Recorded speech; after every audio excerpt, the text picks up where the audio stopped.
everyone, Docstorm here today. Today what I want to show you is how to counter the dual Prince, Pekka, and Freeze combination. I have seen this combination coming back, guys. That is right, it is coming back. I mean, look at my opponent here, 208 trophies with the dual Prince and Pekka deck, all level 4 epics, level 8 wizard, level 10 barbarian, and arrows. So the word of the day is stay calm, guys, and you'll know exactly why. So let's take a look at this replay here. So with dual Prince and Pekka decks, you have to be very careful of their push, obviously, because you need to counter each individual unit separately. And you'll see what I mean when I play this match here. So again, it's great. We both start off with the Elixir Collector. I played it a little bit earlier than he did, so I knew that my poison will probably be laid down earlier than him laying down one of his units. So I picked the lane. Usually I try to pick the lane that he's trying to push, but obviously he played a little late, so that didn't happen. Now here I had a choice of using my wizard to shield block, and so my tower didn't take too much damage, or just like what I did there. So I decided to do the other way around. So here, why I didn't play my Musketeer and I played my Spear Goblins is exactly for that reason. A lot of times I am seeing that decks I am facing have Barbarians. That's kind of weird because I never used to encounter that. But now they do, so I didn't want to waste too much Elixir. I had to zap to slow the Prince down. Now I'm going to pause this here because this is very crucial, guys. So at this point, you would think that I am screwed with the freeze, a wizard, and a prince coming down. What the hell should I do? But you'll notice what I do here, okay? What's going to happen is I wait as long as I can so that their wizard locks down into my mini Pekka or my tower before I lay the Spear Goblins down to block the prince so it doesn't hit my tower. Now, this trick doesn't always work. Like, timing has to be crucial.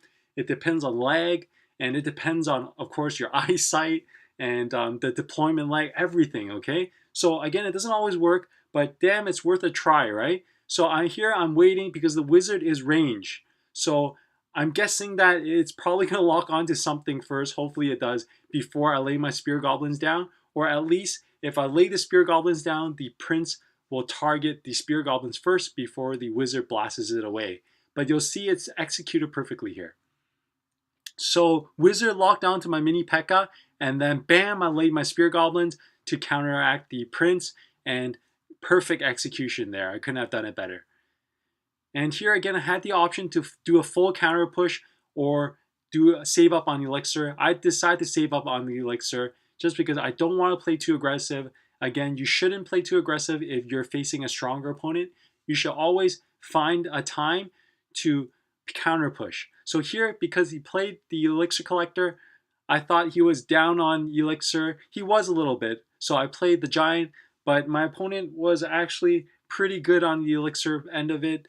So he played the Pekka, countered my Giant quite well. So again here, I'm going to hustle to defend his push, but now I know he has a free spell, so I space my guys a little bit further away. So again, I deal with them separately. So I placed the mini Pekka because I knew my main target was the wizard, because my main defense against the large Pekka, the prince, are my Spear Goblins. So I want to take out the splash units first, and that's always my plan. And then the wizard is the one that I'm most afraid of, so that's why I decided to use my mini Pekka to take care of the wizard first. Poison there, I knew I was going to do, because what happens is the barbarians gets re-attracted to the giant. So that would end up countering the barbs and do some damage to the prince. And again here, the Spear Goblins are there just to help slow the Pekka and the prince down a little bit.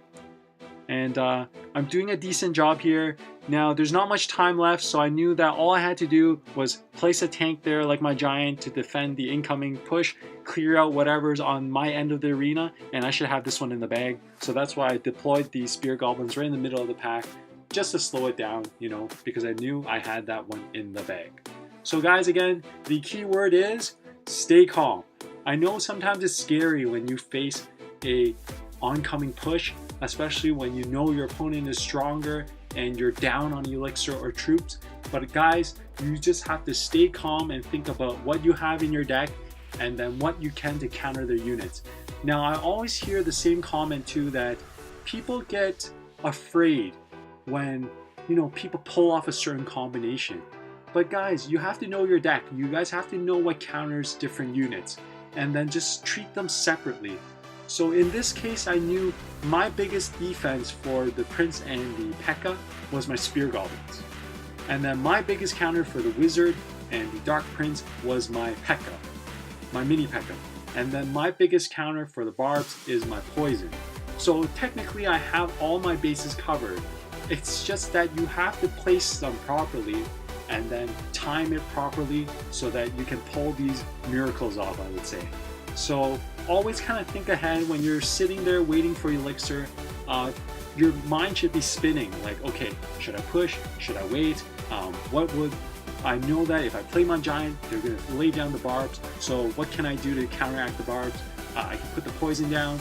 So that means that I can't play my wizard, my musketeer, or my spear goblins too early, because then the barbs will just take out them and then attack my attack my giant. So you have to wait when you deploy supporting troops, because if they wait too long, your giant will maul down that tower.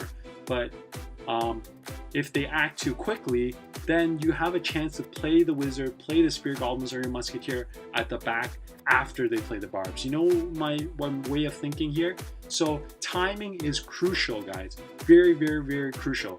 So again, when you're building a deck, know what your deck can do, know its weaknesses and strengths, and then just play accordingly. I know it's easier said than done, but guys, these are what these videos are for, and what this channel on the Clash Royale side is trying to show you is how to counter these combinations, these common combinations we call the meta, and just how to generally play the game a bit better. So hopefully these tips help you out. And again, guys, if you like what I'm doing, please give me a like, subscribe. Oh, and why don't we talk a bit about the deck here as well. You'll see that if you look at my deck, I don't have things to take care of splash too much, except for my wizard and my poison. But again, they're very slow acting. So barbarians is actually an ideal counter for a deck like mine. And I know that on the back of my mind. So when I play units, I have to play the order very carefully. Not to play too hastily my supporting units, or else they'll just take that out and then kill my giant off. As you guys know, me countering giant decks, giants don't do too much if they don't have supporting units. So you have to support your giant, but also don't let your supporting troops die before it's able to do that. So guys, learn from your opponent's cards. Don't play too aggressively. Try to counter push anytime you play Elixir Collector deck, and just try to count how much elixir your opponent has as the best as you can, and that should get you on top.